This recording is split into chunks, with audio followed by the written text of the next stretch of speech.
Do do do do do do do do do do do do do do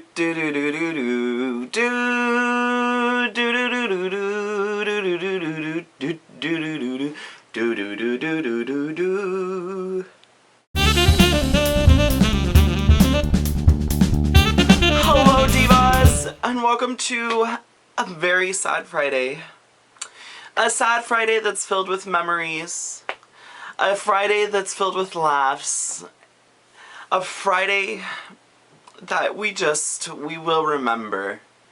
This Friday, this TV Friday, this is the time where I say goodbye to The Office, thank you, and what a way to end last night. The Office series finale was last night, and I unfortunately went in for OT at work, which more money, great, less time for morning, bad. But it's okay, I got through it, I came home, and I laid in bed, and I turned my TV on, and I just started it. And so the finale was 2 hours long, starting with the Office retrospective, and then it went into the Office series finale, the actual episode. And honestly, 5 minutes into that freaking retrospective episode, I was crying. I really like when shows have that before the finales, when they have people talking about the show, the characters talking about the show. This one though, I really liked it. It made me fall in love with them even more. I didn't even know that I could, but like hearing the story of how John Krasinski and Jenna Fisher like auditioned and they both told each other that they were gonna get the part. And yes, I know that they both have several relationships. Oh god, I'm already getting sad. But to know, like, you know, like, that's why they had such great chemistry together. The retrospective was also just, I mean, it was just a great, like, time to look back and remember some of the really great moments that made The Office what it was. The series finale itself I thought was really done well. At first I was a little bit like, oh god, we're skipping ahead a year, there's new people in the office, why are we even?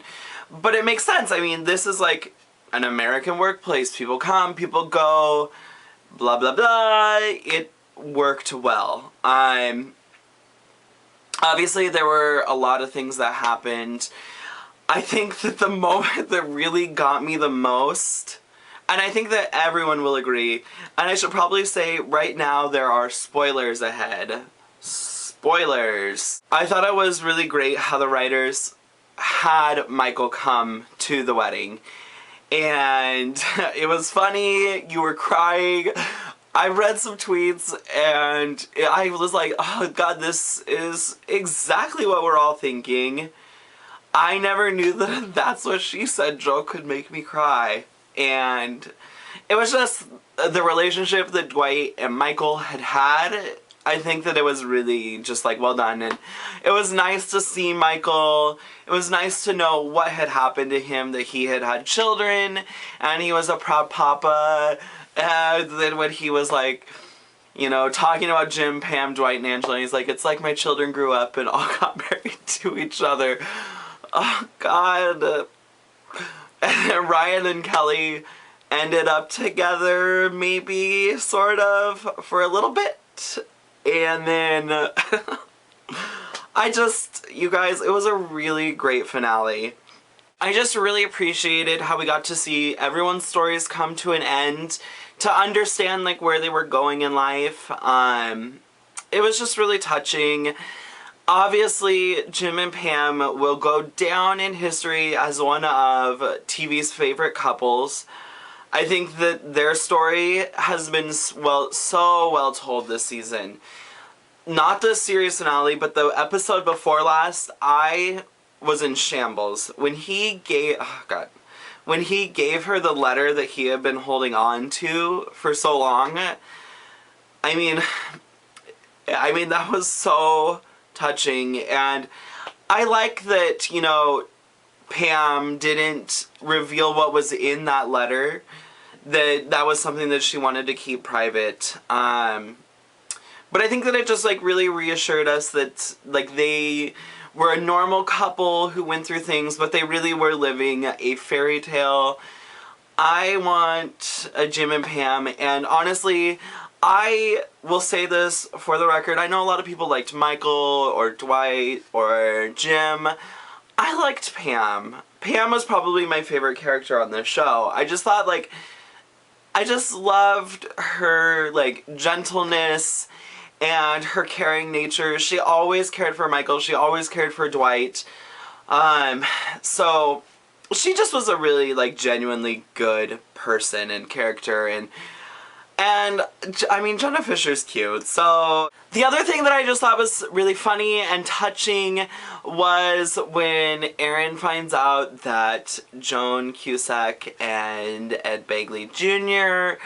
are her biological parents. And I mean, the episode, much like other episodes of The Office, had its moments that were really, like, heartwarming and touching and were funny at the same time.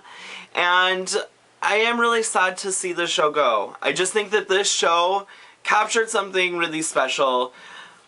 I mean, we can all think back to, I mean, the other really big finale in my life was Friends. I remember I came home, I started bawling. I had watched it at my neighbor's house because she was also a fan of the show. I came home, my dad said one thing about it, and I started bawling. And last night, it wasn't like I was, like, wailing, but I cried right after I finished watching it, and then I cried, like, while I was just laying here thinking about it. I just think that this show brought a new dynamic to TV, and I think that we are really, you know, we're losing another really fantastic show, and it's just, it's not often that you see shows that are so big and they make it so long. Sitcoms really don't exist anymore. That's the problem. And I guess I'm just really sad. Before I go, I just want to depart with you some words that Michael once said. He said, "An office is a place where dreams come true." Goodbye. Bye, babies. Baby number 2 for Beyonce! I just got a notification from E letting me know I'm updating my Facebook.